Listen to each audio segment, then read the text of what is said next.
Ai de mim, se não pregar o Evangelho. 1 Coríntios, capítulo 9, versículos 16 a 19. Porque se anuncio o Evangelho, não tenho de que me gloriar, pois me é imposta essa obrigação, e ai de mim, se não anunciar o Evangelho. E por isso, se o faço de boa mente, terei prêmio, mas se de má vontade, apenas uma dispensação me é confiada. Logo, que prêmio tenho? Que evangelizando proponha de graça o Evangelho de Cristo para não abusar do meu poder no Evangelho. Porque sendo livre para com todos, fiz-me servo de todos para ganhar ainda mais. Infelizmente, a maioria das pessoas que se autodenominam cristãs tem o cristianismo apenas como uma ferramenta religiosa, obrigatória, por tradição, ou medo do mundo espiritual desconhecido por falta de pesquisa ou por consulta a fontes visivelmente duvidosas. A grande maioria das pessoas chegam nos locais de trabalho escolares desejosos de passarem um dia tranquilo para que tudo ocorra dentro da normalidade habitual. Como já é de praxe e tradicionalmente praticado, a grande maioria das pessoas procura saber e discutir sobre futebol, novelas, programas que aguçam a curiosidade e até externam seus conhecimentos com a finalidade da obtenção de reconhecimento, respeito e possível ascensão profissional. Com isto, formam-se grupos de amizades que até promovem um certo engajamento, muitas vezes íntimo ou até muito amigável. Com essa formação social, muitos agem de forma extremamente cautelosa, evitando assim não referirem assuntos que possam ferir ou destruir essas amizades ou relações íntimas e até desfazer o atingimento de planos pessoais nas diversas áreas. O temor do que possa vir a acontecer de forma adversa, possivelmente ferindo seus planos pessoais ou até com possível perda de ascensão profissional ou do próprio emprego, silencia covardemente a grande maioria dos ditos cristãos. Com silêncio temeroso, o indivíduo pode até evitar algum possível dano em anseios pessoais, mas é necessário salientar que por este ato, muitos estão passando para a eternidade sem o conhecimento da verdade. Há de convir que milhares de pessoas só conseguiram a salvação de suas almas porque poucos fiéis, por amarem verdadeiramente o próximo e comprometidos com o Senhor Jesus Cristo, muitas vezes abdicaram de seus anseios pessoais e ou arriscaram suas conquistas pessoais com a única finalidade de conseguirem livrar da condenação eterna ao fogo do inferno as almas preciosas e amadas por Deus. Na verdade, muitas dessas pessoas só se arrependeram verdadeiramente dos pecados e se converteram ao Senhor Jesus Cristo em virtude de palavras e ações corajosas de servos verdadeiros de Deus usados pelo Espírito Santo.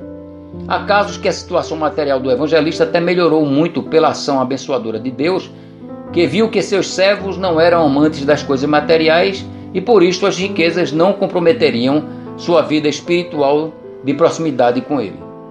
Há, porém, outros servos de Deus que são separados para sofrerem e até morrerem pelo Evangelho, pois foram escolhidos por Deus, que anteviu a coragem de cada um e visualizou que pelo sofrimento ou morte os mártires conquistariam muitas almas para o seu reino eterno. Todos os apóstolos foram mortos pela pregação do Evangelho de Deus, com exceção de Judas Iscariotes, que suicidou-se, pois era diabo, segundo disse o Senhor Jesus Cristo, conforme escreveu João no capítulo 6, versículos 70 e 71. Outros mais de 50 milhões de servos do Senhor Jesus Cristo foram martirizados na Idade Média pelo catolicismo romano e ainda hoje muitos continuam sendo assassinados por outras crendices.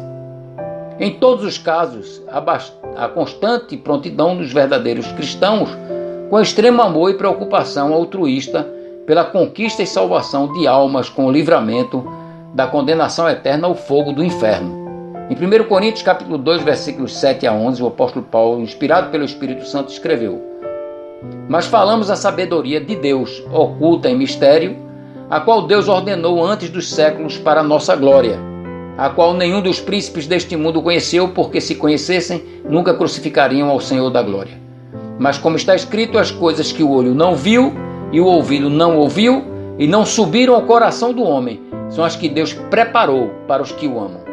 Mas Deus nos revelou pelo seu Espírito, porque o Espírito penetra todas as coisas, ainda as profundezas de Deus. Porque qual dos homens sabe as coisas do homem, senão o Espírito do homem que nele está? Assim também ninguém sabe as coisas de Deus, senão o Espírito de Deus. Como já citei no início, em 1 Coríntios 9,17, e por isso, se o faço de boa mente, terei prêmio, mas se de má vontade, apenas uma dispensação me é confiada. Todo cristão verdadeiro salvo de verdade, com certeza absoluta, tem o Espírito Santo habitando em si.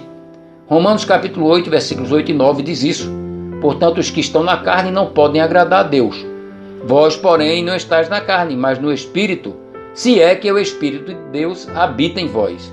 Mas se alguém não tem o Espírito de Cristo, esse tal não é dele. O guia de todo salvo é o Espírito Santo, e com certeza ele nos guia a testemunhar com amor e alegria do Senhor Jesus Cristo a toda criatura. Em João capítulo 16, versículos 13 e 14, o Senhor Jesus disse: Mas quando vier aquele Espírito de verdade, ele vos guiará em toda a verdade, porque não falará de si mesmo, mas dirá tudo o que tiver ouvido e vos anunciará o que há de vir. Ele me glorificará, porque há de receber do que é meu e vou-lo há de anunciar. As ordens do Senhor Jesus Cristo foram, em Marcos capítulo 16, versículos 15 e 16. E disse-lhes: Ide por todo o mundo, pregai o evangelho a toda criatura. Quem crê e for batizado será salvo, mas quem não crê será condenado. Não é difícil para um verdadeiro salvo pregar o evangelho a toda criatura. Todo salvo de verdade já sabe o que é o evangelho. Se não, é lógico, não teria se convertido ao Senhor Jesus Cristo. Segundo o apóstolo Paulo, o evangelho verdadeiro do Senhor Jesus Cristo é, conforme está escrito em 1 Coríntios 15, de 1 a 4. Também vos notifico, irmãos, o evangelho que já vos tenho anunciado, o qual também recebeste e no qual também permaneceis, pelo qual também sois salvos, se o retiverdes, tal como vos tenho anunciado, se não é que crestes em vão. Porque primeiramente vos entreguei o que também recebi, que Cristo morreu por nossos pecados, segundo as Escrituras, e que foi sepultado e que ressuscitou ao terceiro dia, segundo as Escrituras. Portanto, meu irmão querido em Cristo, pregue o evangelho do Senhor Jesus Cristo a toda criatura, como ele mesmo ordenou. É só dizer a todos que cada um deve reconhecer que é um pecador perdido, conforme Romanos 3, 10 e 23, por isto não pode de forma alguma pagar seus pecados, conforme Efésios 2, 8 e 9 e Tito 3, 5, mostrar que por amor a cada uma das suas criaturas, o Senhor Jesus veio do céu assumir a forma humana, não deixando de ser Deus, o Filho, para morrer em uma cruz no nosso lugar, pagando com seu sangue derramado na cruz todos os nossos pecados, conforme João 3,16 e 1 João 1,7. Jesus Cristo morreu porque quis, por amor a cada um de nós, conforme João 10,17 e 18. Ele não usou os seus poderes divinos para evitar sua morte na cruz, porque se fizesse isto, ninguém teria seus pecados pagos, ninguém poderia ser perdoado e limpo dos pecados, conforme Hebreus 9, 22 a 28 e Hebreus 13, 12, ninguém poderia ir para o paraíso de Deus, para o céu. Uma prova incontestável que ele morreu porque quis, por amor, foi a sua ressurreição ao terceiro dia da sua morte em carne e ossos, conforme Lucas capítulo 24, versículo 39. Caso não pudesse ter descido da cruz, como poderia ter saído vivo do túmulo com o corpo físico ao terceiro dia da sua morte? Sabendo disto, cada um deve arrepender-se verdadeiramente dos pecados e converter-se somente ao Senhor Jesus Cristo, convidando-o em oração a habitar em seu coração pelo Espírito Santo que ele enviou, conforme Atos 3, 19 e 20, Atos 4.